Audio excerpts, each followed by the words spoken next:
Imagine this. The brightest smile in the room often hides the darkest storm inside. We scroll through endless pictures of success, beauty, and perfection, but how often do we ask ourselves, what lies behind the mask? Carl Jung once said, "The brighter the light, the darker the shadow." Nowhere is that more true than in the way we present ourselves to the world. The polished image, the version of us that gets praised and admired, that is the persona. But beneath it lives something else, something we try not to face, the shadow. Think about it. Have you ever appeared calm and put together in public, only to collapse into anger, jealousy, or shame once you were alone?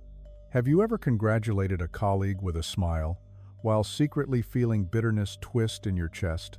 That inner conflict is the clash between the persona you wear and the shadow you hide. Here's the paradox. The persona is light.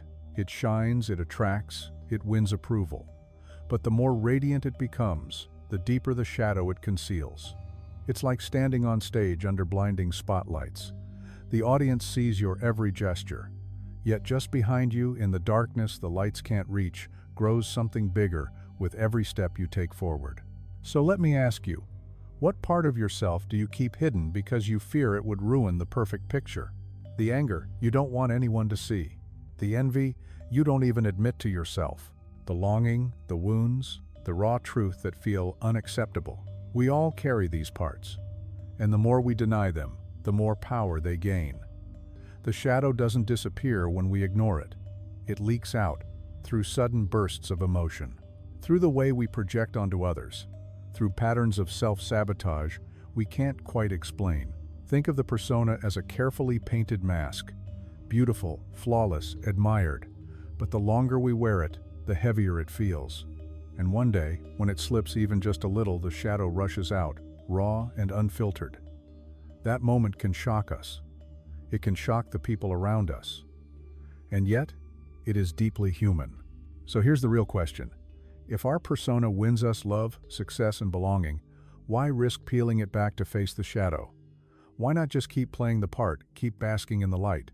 Because Jung warned of a danger far greater than rejection, the danger of becoming a stranger to yourself. Imagine reaching every goal, collecting status, admiration, validation, and still feeling hollow inside, haunted by a voice whispering, "This is not who you are." That voice is the shadow, demanding to be seen. This is where the journey begins. Once you realize your brightest light casts your darkest shadow, you step into the real work, shadow work. It isn't about destroying the persona. It's about understanding what it hides and why. It's about reclaiming the parts of yourself you abandoned long ago, learning to hold both the mask and the truth behind it. And that's why you're here, because as we peel back these layers together, you'll start to recognize the signs, the subtle ways the persona overcompensates, the cracks where the shadow slips through, and the path Jung outlined toward wholeness. Stay with me, because by the time we reach the end, you may find that the last sign we uncover is the very one Jung feared the most. So, let me ask you once more. Are you ready? Ready to look beyond the polished image and into the raw depth beneath it? Because what we find in the shadow isn't only darkness, it's also the hidden gold of who you really are. We live in a culture that rewards visibility. Be seen, be successful, be likable. From job interviews to dating apps, from corporate boardrooms to Instagram feeds, we're taught to polish our persona until it shines brighter than everyone else's. The message is simple. Show the best, hide the rest. But here's the truth few people want to face. The parts we hide don't disappear. They don't dissolve into thin air. They sink. They wait. They collect in the unconscious, forming what Jung called the shadow. The shadow is not evil. It's not a monster under the bed. It's simply the sum of everything we repress: emotions we label unacceptable, desires we're ashamed of, strengths we've been told are too much, creativity we've abandoned. Imagine a closet where you've been throwing everything you don't want anyone to see for years. You slam the door shut, lock it, and pretend the house is spotless. But one day, the door bursts open, and everything spills out onto the floor. That's how the shadow works. Why does this matter so much today? Because the pressure to curate the perfect persona has never been stronger. Social media isn't just a tool, it's a stage, and every stage demands a mask. We share the smiles, the vacations, the wins. But the late-night tears, the loneliness, the envy, the quiet doubts, those stay hidden, or so we think. The shadow always finds a way out. It shows up as sudden anger you can't explain. It lingers as jealousy that poisons your relationships. It weighs you down as exhaustion from pretending you're fine when you're not. It sabotages you in mysterious ways, right when you're about to step into your full potential. And here's the paradox. The more we hide, the more disconnected we feel. We may look perfect on the outside, but fractured inside. Have you noticed how many people, even those who seem to have it all, quietly admit to feeling empty? That emptiness is often the shadow calling for recognition. Shadow work is the process of turning toward that voice. It's the courageous act of opening the locked closet not to punish yourself for what's inside, but to finally bring it into the light, to see it, accept it, and integrate it. Of course, this isn't easy. It requires honesty, patience, and compassion. But it's also the most liberating work you'll ever do. Because when you meet your shadow, you begin to reclaim your wholeness. You stop splitting yourself between the mask and the truth. You stop wasting energy keeping the persona intact. And suddenly, that energy becomes available for living fully, authentically, and freely. Let's bring this down to earth with an example. Picture a young professional, always the reliable one at work. Always smiling, always saying yes, never showing fatigue. That's the persona: dependable, admirable, flawless. But behind the mask lies exhaustion, resentment, and unspoken anger. Eventually, the mask cracks. Maybe they snap at a coworker. Maybe their health collapses under the weight of constant pressure. That breaking point isn't failure. It's the shadow demanding to be seen. Or think of someone who prides themselves on being selfless. Always giving, always pleasing, never asking for anything in return. On the surface, it looks noble. But deep inside, the shadow holds frustration, hidden needs, and even manipulation. Without awareness, the shadow slowly transforms that person into someone bitter, all while they keep smiling politely on the outside. This is why shadow work matters so deeply. Because ignoring the shadow doesn't erase it, it only makes it stronger. And the cost of denial isn't just personal pain. It seeps into relationships, workplaces, communities, and even society as a whole. When individuals repress their shadows, the collective shadow grows. That's when projection, prejudice, and unconscious cruelty spread like wildfire.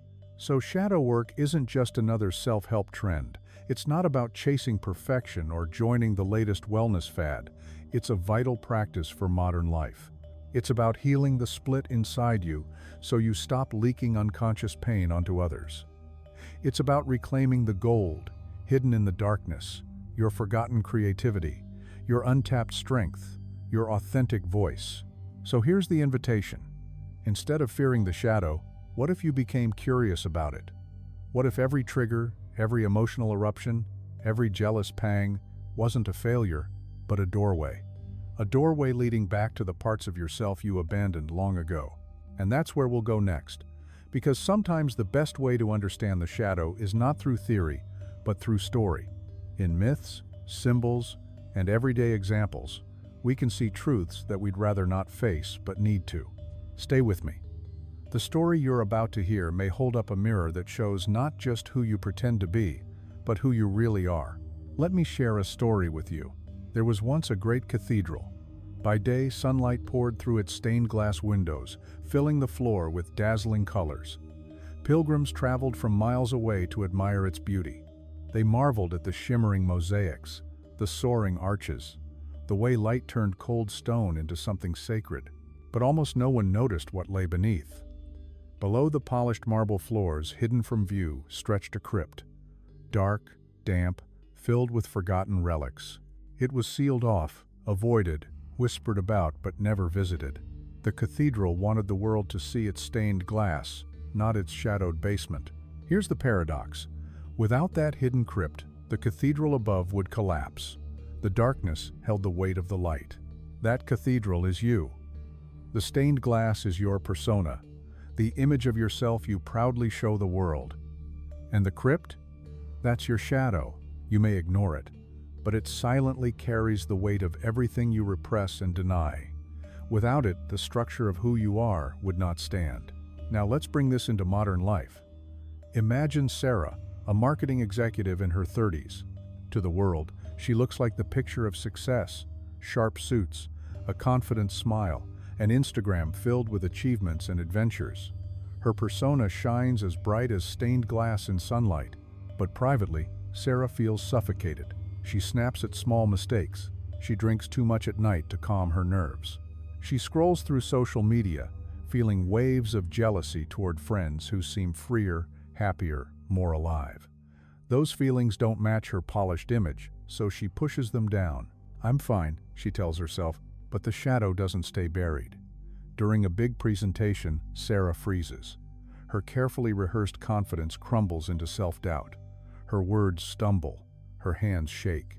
In that moment, the shadow filled with fear and insecurity she refused to face bursts through her mask. The flawless floor cracks, and the crypt beneath shows itself. This is the pattern. The persona shines in the light, but the shadow waits in the dark. And if ignored, it finds dramatic ways to be seen. Think of it another way. The persona is like an Instagram filter. It smooths blemishes, brightens colors, makes everything look perfect. But behind every filter is an unedited photo, raw, flawed, real. And if you only ever see yourself through the filter, you forget what the original looks like. That's the danger. You lose touch with your true self. This doesn't mean the persona is bad. The stained glass of the cathedral is beautiful. The filter can even create art. The persona has its purpose. It helps us fit into society, connect with others, play our roles. The problem is when we mistake the mask for the whole self. Sarah's story, like the cathedral's crypt, reveals a truth we don't like to admit.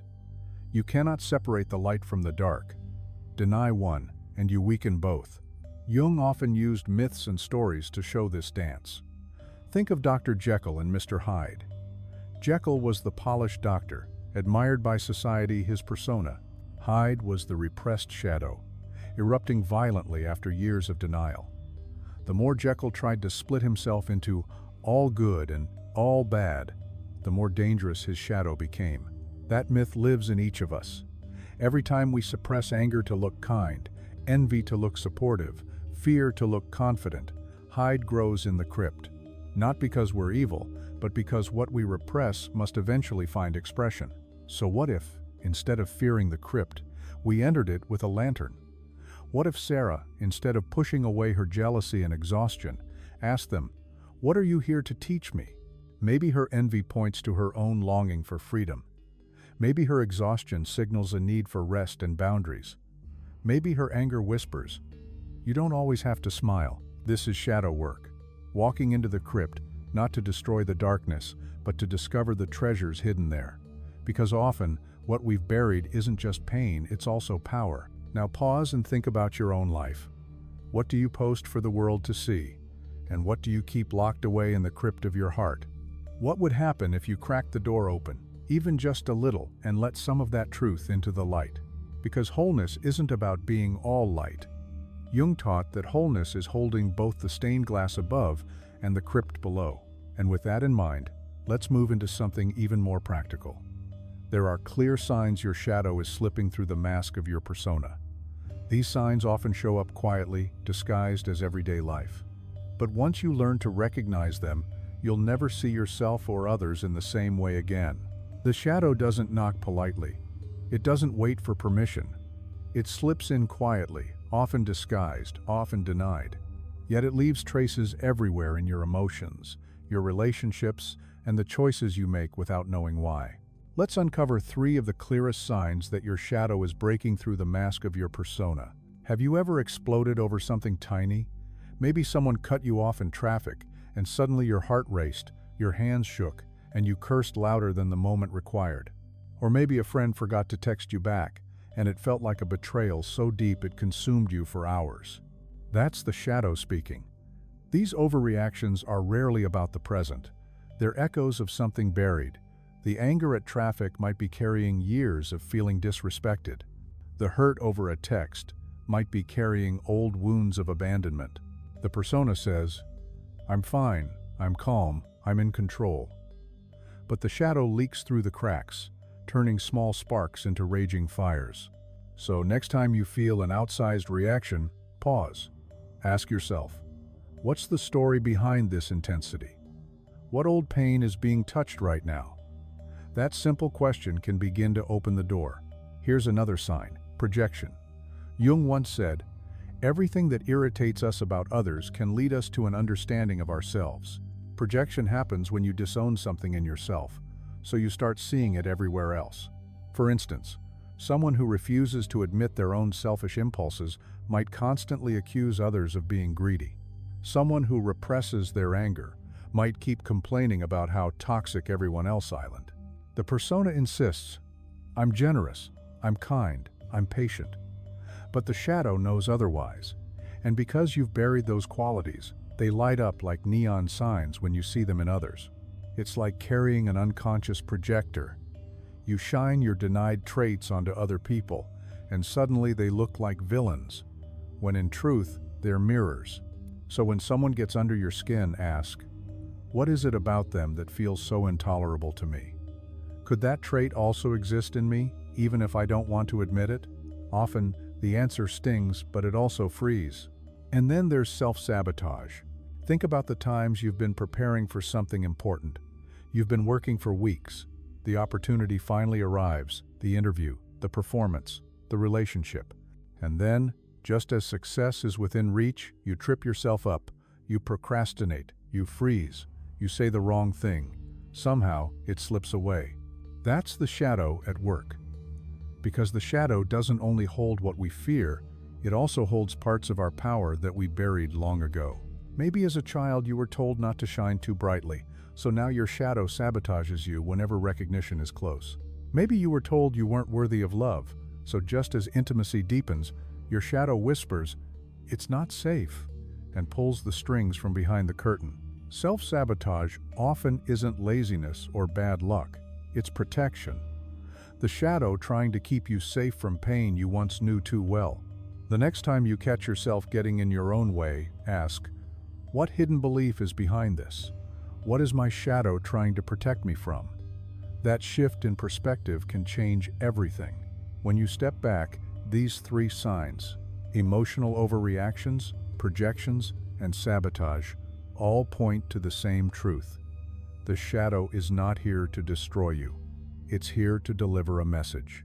Its eruptions may feel chaotic, but underneath they're saying, see me, hear me, integrate me. And the moment you start recognizing these signs, something shifts. You stop blaming the world around you quite so much. You stop seeing yourself as a victim of random chaos. You begin to realize your shadow is showing you the places where you are split and where you have the chance to become whole again. But these are just the obvious signs, the ones that are easy to spot once you know them. The shadow also hides in more subtle places behind perfection, behind kindness, even behind admiration. And those are the ones we'll explore next. In the last part, we uncovered three obvious signs of the shadow: emotional overreactions, projections, and self-sabotage. These are loud, disruptive, hard to miss. But the shadow doesn't always storm in. Sometimes it hides behind behaviors that look admirable, behaviors that win applause.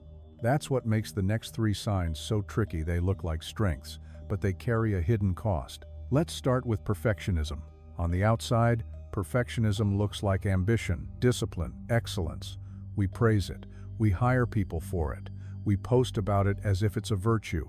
But beneath that polished persona often lives a shadow filled with fear. Fear of rejection, fear of failure, fear of being seen as not enough. Perfectionism isn't the pursuit of greatness. It's the attempt to control how others see you. The tighter you grip the need to be flawless, the more restless your shadow becomes in the dark. Think of it like this. The persona says, "I never make mistakes." The shadow, meanwhile, holds all the mistakes, flaws, and messy parts you've tried to bury. The harder you fight to look perfect, the louder those parts push back. So, next time you catch yourself obsessing over every detail, pause. Ask, If I let this be imperfect, what fear rises up in me? Often, it's not about the task at all. It's about protecting an old wound. Now let's talk about envy, but not the obvious kind. Have you ever praised someone, smiled, and said, "I'm so happy for you," while secretly feeling a sting inside? That quiet ache is envy disguised as admiration. The persona says, "I'm supportive, I'm kind, I celebrate others." And yes, you do, but hidden beneath may be a shadow full of longing. Longing for what they have. Longing for a life you wish was yours. Envy is one of the shadow's favorite ways to speak, because it points directly to your unlived life. If you envy someone's freedom, maybe your own desire for adventure has been buried. If you envy their relationship, maybe it's your hidden yearning for intimacy. Envy doesn't mean you're bad. It means your shadow is waving a flag saying, "Look here, there's something you want too." Instead of shaming yourself for envy, get curious. Ask, what is this feeling trying to tell me about myself? What desire is waiting to be lived through me? And then there's the goodness trap. Some of the kindest people you know may carry the heaviest shadows. Why? Because always being good, selfless, or easygoing often means burying your true needs. The persona says, "I'm generous. I never get angry. I live for others." But behind that mask, the shadow quietly stores resentment, exhaustion, and frustration. It doesn't always explode. Sometimes it leaks out in sarcasm, passive-aggressive comments, or a sudden withdrawal of affection. Think of the friend who always says yes, but quietly feels used. Or the partner who never complains, but after years of silence, suddenly erupts. That eruption is the shadow demanding space. If you often find yourself playing the good one, take a moment to check in. Ask, what am I not saying right now? What truth am I hiding behind kindness? Because unspoken truth eventually turns into bitterness. When you step back, these three signs, perfectionism, envy, and false goodness, reveal a paradox. Even our most celebrated traits can become masks for the shadow. The persona wins applause, but underneath, a quiet voice pleads, "See me, hear me, let me live too." Recognizing this doesn't mean abandoning your drive, your support, or your kindness. It means refusing to confuse the mask with your whole self. It means daring to admit that behind the bright light of persona there is always darkness. Not darkness to fear, but darkness to integrate. And yet, there are even deeper layers still. Some signs of the shadow bury themselves so deeply in the unconscious that you don't notice them at all until they slip out in dreams, slips of the tongue, or strange patterns in life. That's where we're heading next. The shadow doesn't just hide behind perfection, envy, or false kindness. Sometimes it slips so far into the unconscious that we don't even know it's there. These deeper signs aren't loud. They whisper.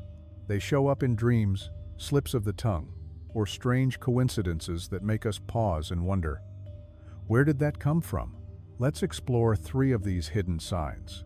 First, recurring dreams and nightmares. Dreams are the language of the unconscious. When the shadow has no other outlet, it sneaks into your sleep. Maybe you dream of being chased, but never see who's following you. Maybe a dark figure lingers in the background.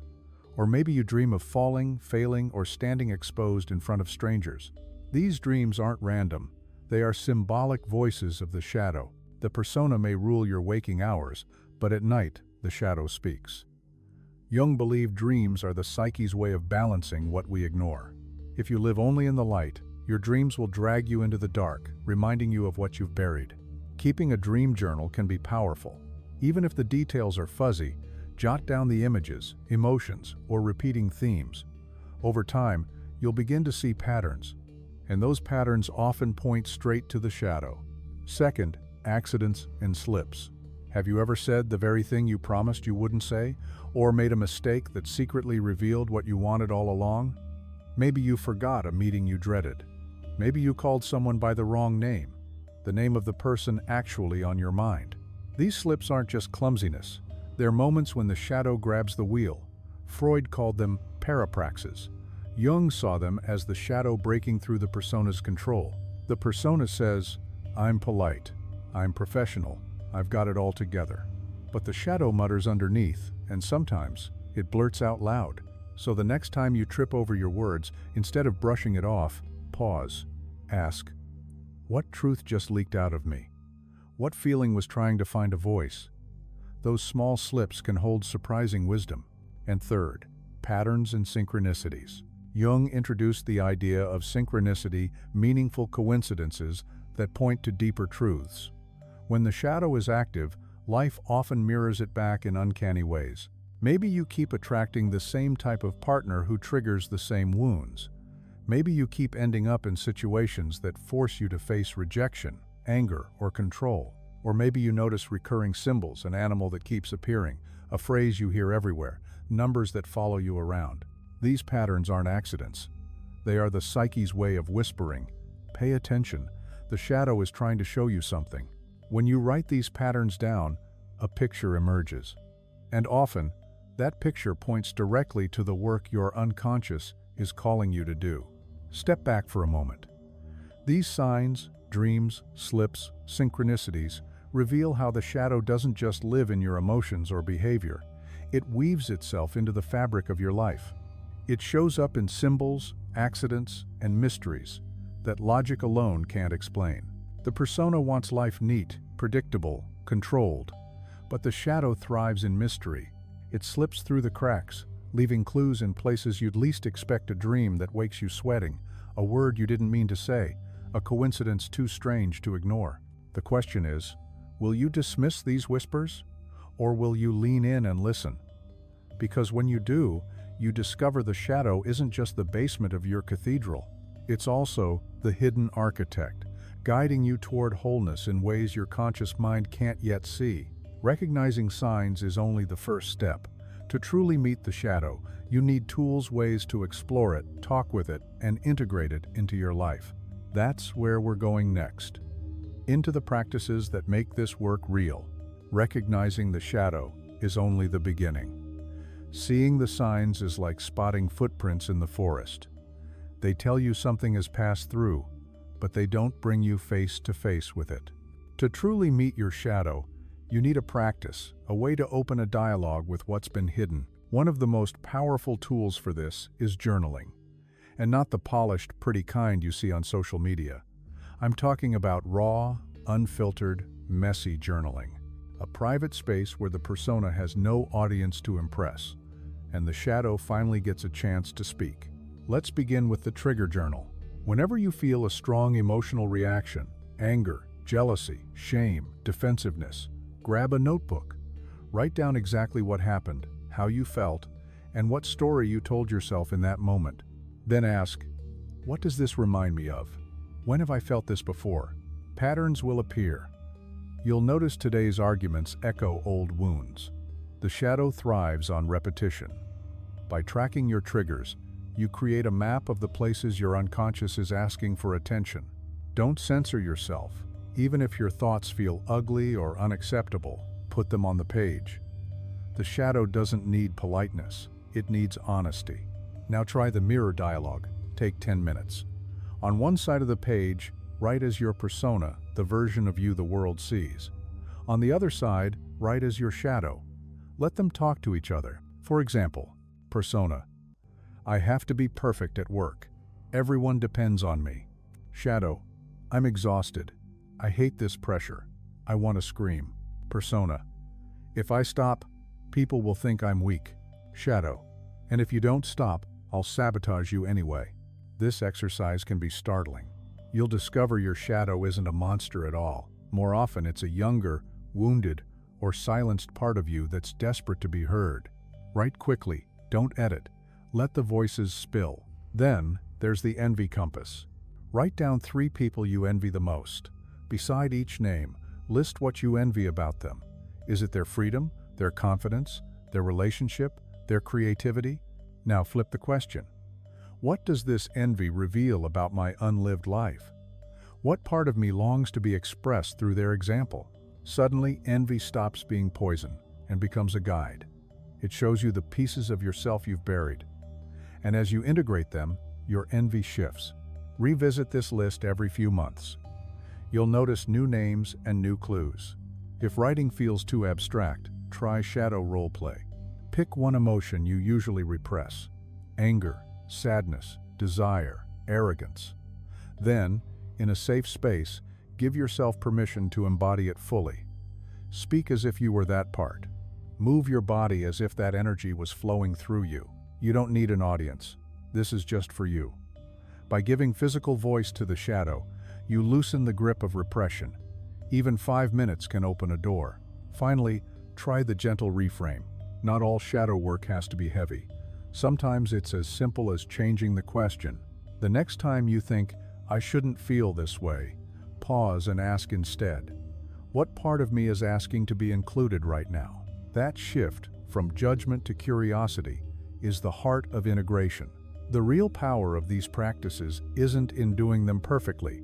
You don't need to journal for hours every day. You don't need to unearth every hidden part all at once. What matters is consistency and honesty. Every time you pick up the pen, you shine a small light into the crypt beneath your cathedral, and over time, those small lights reveal treasures you never imagined were there. Because here's the truth: the shadow doesn't only hold pain, it holds power. The anger you repress may become the fuel for boundaries. The envy you deny may point to your deepest passion. The sadness you bury may unlock your greatest compassion. Shadow work isn't about becoming someone new. It's about becoming whole. The more whole you are, the less energy you waste on masks, and the more energy you have to actually live.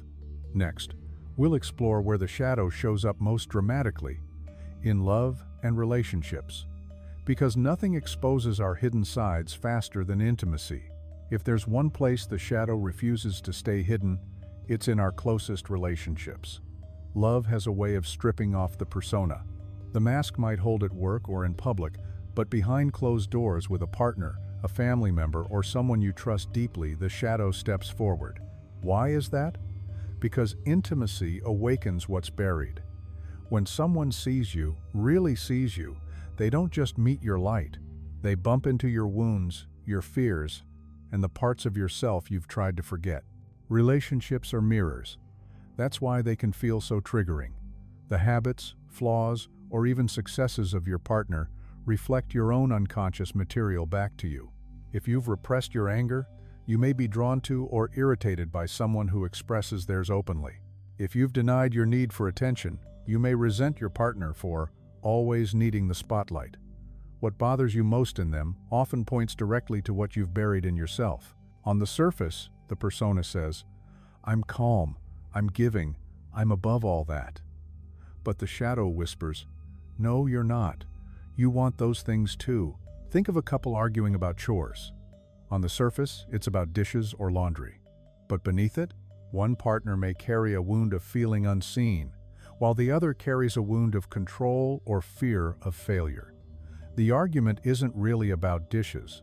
It's about two shadows colliding. Or consider how passion often fades after the honeymoon phase. At first, your persona meets theirs, the polished, exciting versions. But over time, the shadows emerge. Suddenly, you're not just with their light. You're face to face with their wounds, and they're face to face with yours. This is where many relationships falter. But it's also where the deepest intimacy can grow if both partners are willing to see the shadow, not just blame each other for it. Jung suggested we often choose partners unconsciously.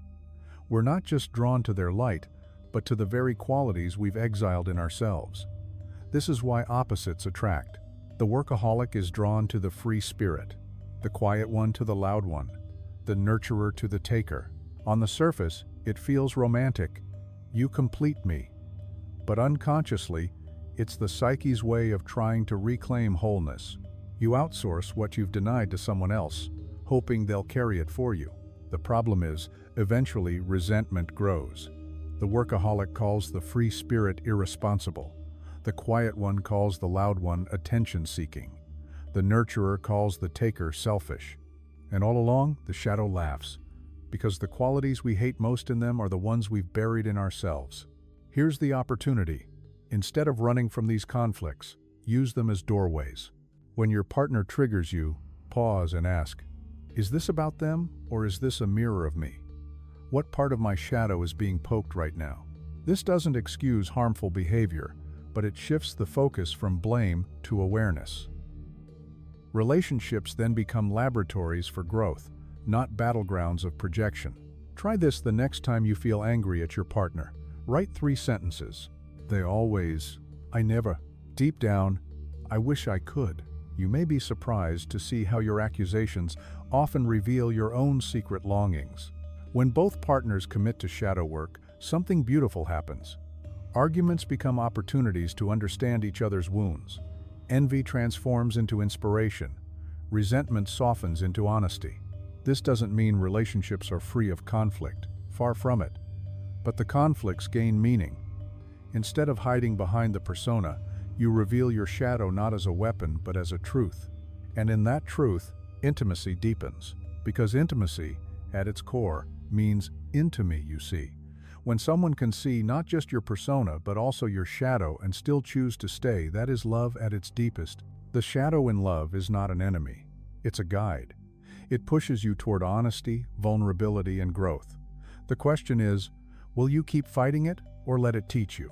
Next, we'll explore how this same dynamic plays out in work and social life, the places where the persona is often at its strongest, but where the shadow still finds a way to break through. If love is where the shadow reveals itself through intimacy, then work and social life are the stages where it reveals itself through masks. These are the arenas where the persona often shines the brightest. At the office, on LinkedIn, in a friend group, even at family dinners we play roles: professional, charming, reliable, successful. These masks aren't fake, they serve a purpose. But the more polished they become, the easier it is for the shadow to hide behind them. In professional life, the persona often takes the form of competence and control. You might show up as the dependable worker, the brilliant leader, the always available teammate. But beneath that image, the shadow may be carrying exhaustion, insecurity, or quiet rage at being undervalued. Think of the executive who seems calm in every meeting but snaps at their family after work, or the teacher who inspires students by day but crumbles into tears at night. The persona performs under the spotlight while the shadow collapses backstage. Ask yourself, what role do I play at work, and what feelings do I hide in order to keep that role alive? Now let's talk about ambition. Ambition is celebrated in our culture. Hustle, grind, achieve. But often, ambition is not about vision, it's about compensation. A person once told they'd never amount to anything may build a persona of relentless drive. Outwardly, they look unstoppable. Inwardly, the shadow whispers, "You're still not enough." And that's why no achievement ever feels satisfying. No promotion, no award, no praise silences the shadow's voice. The persona shines, but emptiness lingers. So the next time you reach a goal, pause before rushing to the next one. Ask, am I chasing this out of joy, or am I trying to outrun an old wound? In social life, the persona often shows up as charm, humor, or agreeableness. You become the entertainer, the peacemaker, the one who always has it together. But here too, the shadow waits. The friend who makes everyone laugh may be hiding deep sadness. The one who always listens may secretly long to be heard. The social butterfly may feel crushing loneliness once the party ends. Social life rewards masks, but those masks can leave you feeling unseen, surrounded by people, admired by many, and still invisible because no one has met your shadow. After your next social gathering, take a few minutes alone. Ask yourself, what parts of me showed up tonight, and what parts stayed hidden? Sometimes, the shadow doesn't wait for privacy. It bursts out in public. Maybe you lose your temper in a meeting. Maybe you blurt something sharp at a party. Maybe you freeze on stage despite hours of preparation. Those moments sting. They feel humiliating, but they're also invitations. The persona cracks, and the shadow rushes out. Instead of burying the embarrassment, ask, what part of me broke through just now? Why did it need to be seen so badly? Jung also warned that when individuals repress their shadows, groups do too. Workplaces develop collective personas. We're a family. We're innovators. We're ethical. And yet, beneath those slogans may live shadows of competition, exploitation, or secrecy. The same happens in society. Nations build personas of freedom, progress, or unity, while their shadows reveal inequality, prejudice, or aggression. On a collective scale, the dynamic mirrors the individual. Light on the surface, darkness underneath. When the shadow is ignored in work and social life, the cost is high. Burnout spreads, teams implode, friendships fracture, leaders collapse under scandals. Why? Because the shadow always demands recognition. If it's not faced privately, it bursts out publicly. But when acknowledged, the shadow can transform these spaces. A leader who admits their fears becomes relatable. A friend who reveals their struggles becomes trustworthy. A professional who sets boundaries becomes sustainable. The shadow in work and society may feel disruptive, but if you pay attention, it's also corrective. It exposes hypocrisy. It humbles ambition. It invites honesty where image once ruled. And this leads us into an even more delicate territory: spirituality. Because if the persona shines bright in public life, it often shines brightest in the spiritual world. And here, the shadow has an uncanny way of hiding behind light. That's where we'll go next. If work and society reward the persona of success, then spirituality often rewards the persona of light. Be positive, be enlightened, rise above. At first glance, these messages sound uplifting, but Jung warned that when we chase only light, we deepen the shadow. This is what's known today as spiritual bypassing, using spirituality, positivity, or morality as masks to avoid facing our wounds. Instead of healing, we hide behind holy words. Instead of integrating, we float above the pain. Think of the mantra, positive vibes only. We've all heard it, maybe even said it ourselves. Just think good thoughts. Don't focus on the negative. Stay high vibration. On the surface, it sounds empowering, but underneath, it silences the shadow. Anger, grief, jealousy, fear, all labeled low vibration and pushed underground. But the shadow doesn't vanish, it festers. And ironically, the more someone insists on being all positive, the more the shadow leaks out through judgment, denial, or quiet aggression. So the next time you feel pressured to just be positive, pause and ask, what am I actually feeling right now? Can I allow this emotion without calling it bad? Another trap is moral superiority. It shows up when spirituality becomes a persona of goodness. You see it in people who need to be right, pure, or above others. They may talk about compassion, but quietly judge anyone who doesn't follow their rules. Behind the mask of purity often hides pride, anger, or envy. Jung called this inflation of the persona, when the mask grows so large it suffocates the soul. So ask yourself, do my spiritual beliefs make me feel connected, or do they make me feel above? What would it be like to choose humility over superiority? Then there's the trap of escaping the human experience. Some seekers use spirituality to avoid life itself. They chase transcendence, endless meditation, or cosmic highs, while ignoring their bodies, relationships, or responsibilities. On the surface, it looks enlightened, floating in the clouds, untouched by ordinary struggles. But the shadow shows up anyway, in broken connections, neglected health, or hidden avoidance. True spirituality doesn't ask you to escape life. It asks you to live it more deeply. Jung reminded us, there is no light without shadow, and no soul without body.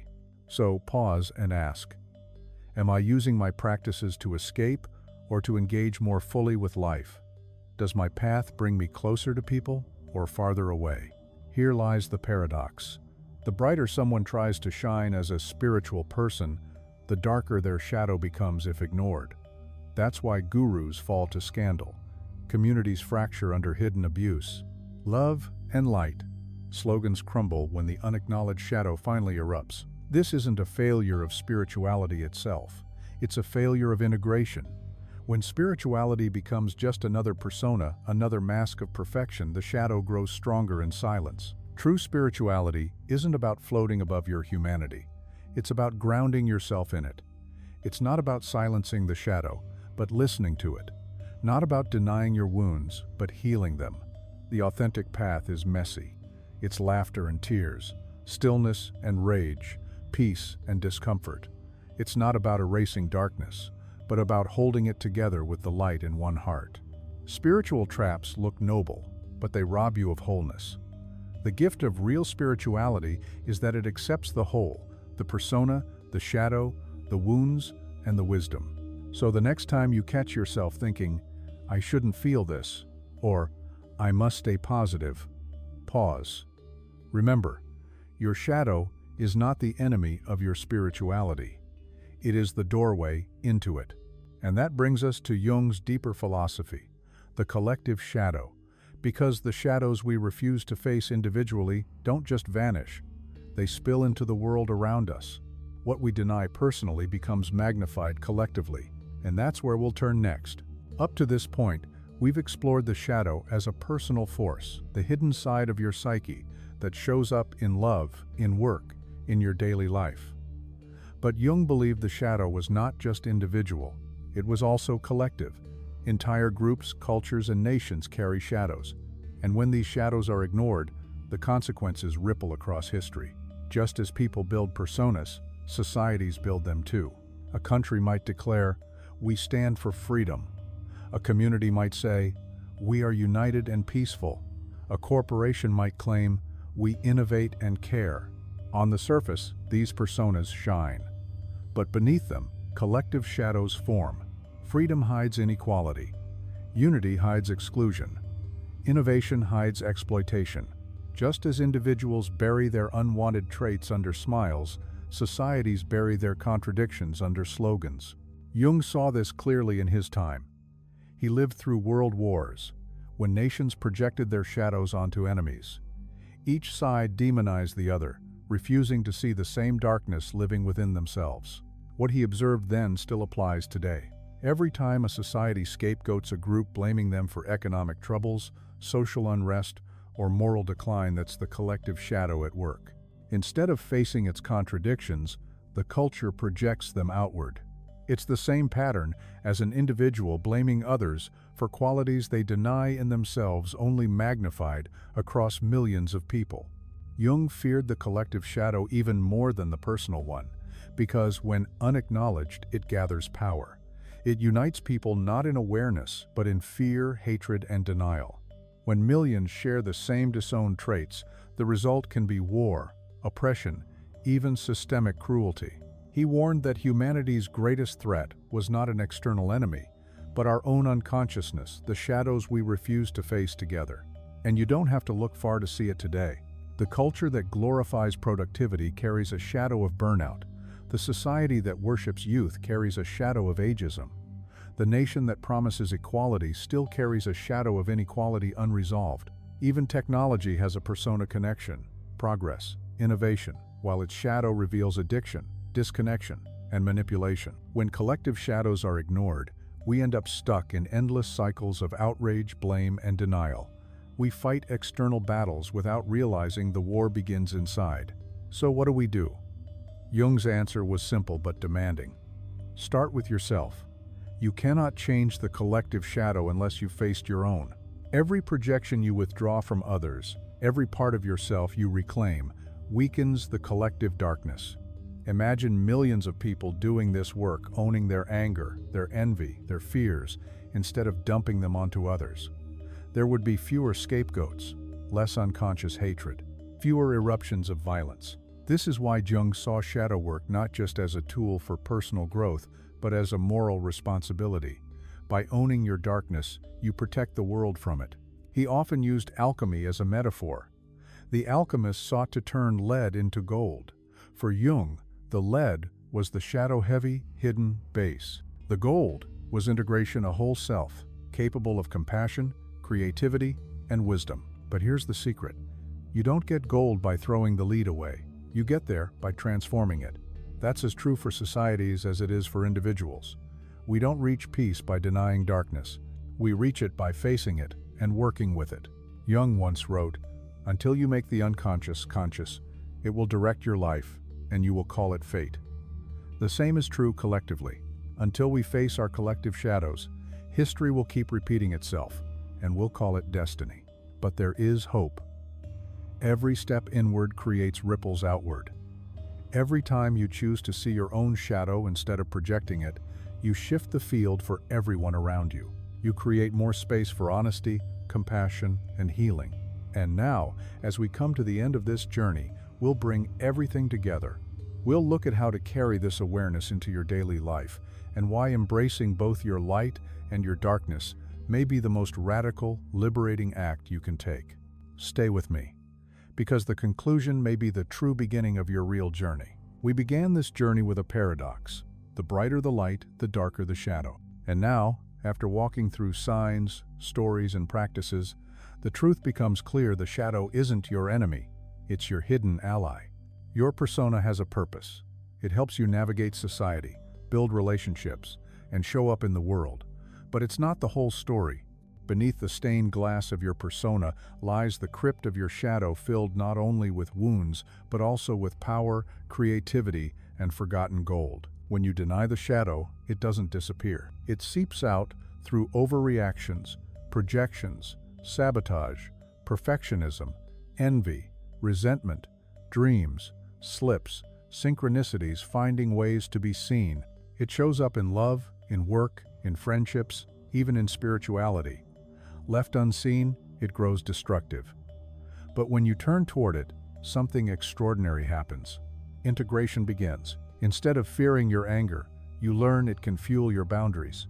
Instead of shaming your envy, you see it as a clue to unlived desires. Instead of drowning in perfectionism, you discover the freedom of imperfection. You stop splitting yourself into light and dark and start living as a whole human being. And the impact doesn't stop with you. Every step you take toward integration softens the collective shadow. Every time you claim your projections instead of blaming others, you make the world just a little more conscious. Jung believed this was humanity's greatest hope, not that we eliminate the shadow, but that we learn to live with it honestly and courageously. So let me leave you with a question. What part of yourself are you still hiding in the dark? And more importantly, what gift might be waiting for you there? Because your shadow doesn't only carry pain, it carries the very pieces that make you whole. Turning toward it doesn't mean sinking into darkness, it means reclaiming the fullness of your light. If this journey resonated with you, don't let it end here. Shadow work isn't a single breakthrough, it's a lifelong practice. Start small, keep a journal of your triggers, pay attention to your dreams. Notice the moments you project onto others. Dare to ask yourself the questions you usually avoid. Over time, you'll notice the shift: less energy wasted on masks, more energy flowing into authenticity, creativity, and love. And if this message speaks to you, stay connected. Share your reflections, because your story might be the mirror someone else desperately needs. The path of shadow work isn't about becoming perfect, it's about becoming real. It's not about erasing the dark, but about holding both the darkness and the light in one heart. That, Jung believed, is the path to wholeness. So, as you carry these words forward, remember, the persona wins applause, but it's the shadow that holds the key to your soul. Step into it, face it, integrate it, and discover the gold that has been waiting for you all along.